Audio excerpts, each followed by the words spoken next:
এক গ্রামের ছোট্ট ছেলে সাইদ খুব সাহসী আর দয়ালু ছিল। একদিন সে খেলতে খেলতে গ্রামের পাশের বাগানে গেল।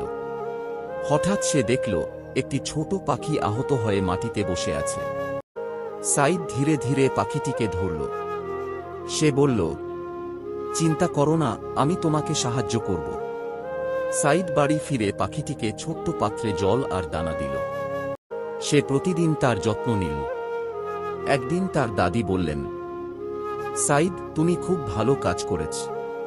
আল্লাহ সবসময় আমাদের ভালো কাজ দেখে থাকেন। সাইদ হাসল এবং মনে মনে ভাবল, আমি ছোট্ট হলেও আল্লাহর পছন্দের কাজ করতে পারি।